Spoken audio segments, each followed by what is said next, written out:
Francisco Cândido Xavier. Os Mensageiros, segundo livro da coleção A Vida no Mundo Espiritual, ditado pelo Espírito André Luiz, capítulo 33, A Caminho da Crosta. Após nos refazermos pela manhã, considerando a viagem ainda longa, despedimo-nos comovidos. Pelo menos, quanto a mim, podia afirmar que me afastava com mágoa, tão belas as lições ali colhidas. Alfredo e a esposa nos abraçaram sensibilizados, desejando-nos jornada feliz e êxito no trabalho. Vários amigos da véspera estavam presentes, saudando-nos jubilosos. Tomamos o carro agradavelmente surpreendidos. Ser-me-ia muito difícil descrever a pequena máquina que mais se assemelhava a pequeno automóvel de asas a deslocar-se impulsionado por fluidos elétricos acumulados. Sempre atencioso, Aniceto explicou.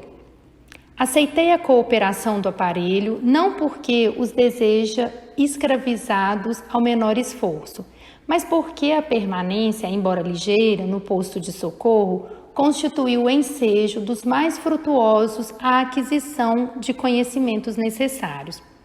Receberam vocês lições intensivas relativamente aos nossos irmãos perturbados e sofredores, bem como sobre os efeitos da prece. Desse modo, temos nosso expediente bastante adiantado, considerando que se encontram ambos em tarefa de observação e aprendizado acima de tudo. E depois de pequena pausa continuou. Não creiam, todavia, que possamos aproveitar a máquina até a crosta. Calculo que só poderemos voar até o meio-dia. Em seguida, prosseguiremos a pé. Aniceto calou-se por instante, sorriu noutra expressão fisionômica e acentuou. Isso, porém, acontecerá somente enquanto não hajam vocês criado asas espirituais que possam vencer todas as resistências vibratórias. Semelhante realização pode não estar distante. Dependerá do esforço que desejarem despender no trabalho aquisitivo. Todo aquele que opere e coopere de espírito voltado para Deus poderá aguardar sempre o melhor. Não é promessa de amizade, é lei. O pequeno aparelho nos conduziu por enormes distâncias, sempre no ar, mas conservando-se à reduzida altura do solo. Quase precisamente ao meio-dia, estacionamos em humilde pouso destinado a abastecimento e reparação de maquinaria de natureza daquela em que havíamos viajado. Despediu-se de nós o condutor, que nos desejou boa viagem, preparando-se para regressar. A paisagem tornou-se então muito fria e diferente. Não estávamos em caminho trevoso, mas muito escuro e nevoento. Tornara-se densa a atmosfera, alterando-nos a respiração. Aniceto contemplou conosco a vastidão caliginosa e falou em tom grave. Com 4 horas de locomoção estaremos na crosta. Reparem as sombras que nos rodeiam, identifiquem a mudança geral. Infelizmente, as emissões vibratórias da humanidade encarnada são de natureza bastante inferior, em nos referindo à maioria das criaturas terrestres, e estas regiões estão repletas de resíduos escuros de matéria mental dos encarnados e desencarnados de baixa condição. Atravessaremos grandes zonas, não propriamente tenebrosas, mas muito obscuras ao nosso olhar. Daqui a 2 horas, porém, encontraremos sinais da luz solar.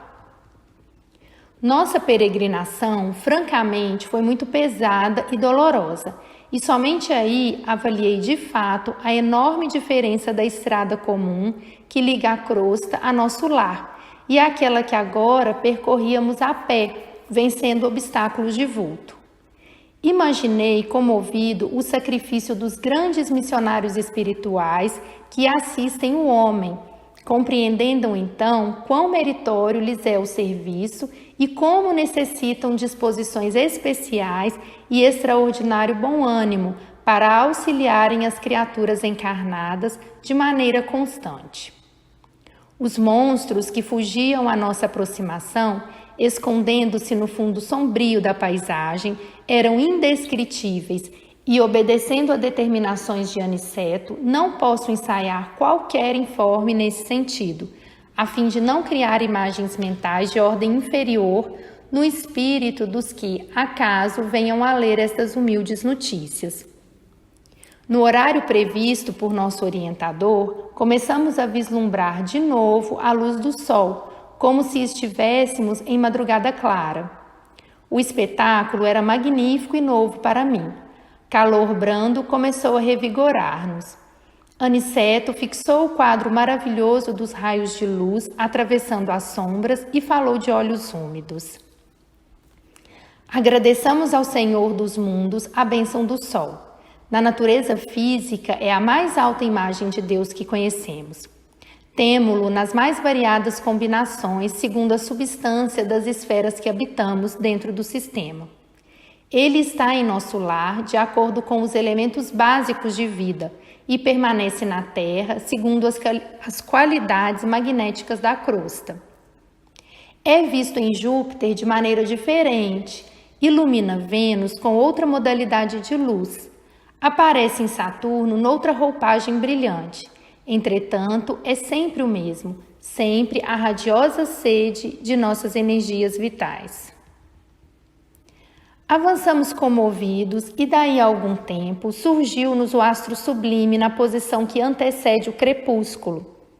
Doutras vezes, viajando sempre através da estrada luminosa e fácil de ser percorrida, em vista das possibilidades de volitação, não fizera maior reparo. Agora, porém, que atravessara névoas compactas, anotava diferenças profundas. A certa distância surgia a Terra, não na forma esférica, porque nos achávamos não longe da crosta, mas como paisagem além, a interpenetrar-se nas extensas regiões espirituais. O sol resplandecia rumo ao poente, como enorme lâmpada de ouro. Aniceto, que parecia alegrar-se sobremaneira, exclamou: entramos na zona de influenciação direta da crosta. Poderemos, doravante, praticar a volitação utilizando nossos conhecimentos de transformação da força centrípeta. A luz que nos banha resulta do contato magnético entre a energia positiva do Sol e a força negativa da massa planetária. Prossigamos, não tardaremos a entrar no Rio de Janeiro. A essa altura, assaltou-me o desejo de perguntar alguma coisa relativamente à direção. Como nos orientaremos? Indaguei curioso. Antes de tudo, respondeu o instrutor, é preciso não esquecer que nossas colônias estão situadas no campo magnético da América do Sul. Qualquer bússola seria sensível de agora em diante, mas em nosso caso é indispensável educar o pensamento e orientar-nos dentro da energia que lhe é peculiar. Empregamos de novo a capacidade volitante e dentro um pouco as matas de Petrópolis estavam à vista. Mais alguns minutos e perlustrávamos as grandes artérias cariocas. Por sugestão do instrutor, abeiramo-nos do mar em exercício respiratório de maior expressão. Vicente e eu estávamos positivamente exaustos. Reconhecíamos que o esforço fora significativo para nossas escassas forças.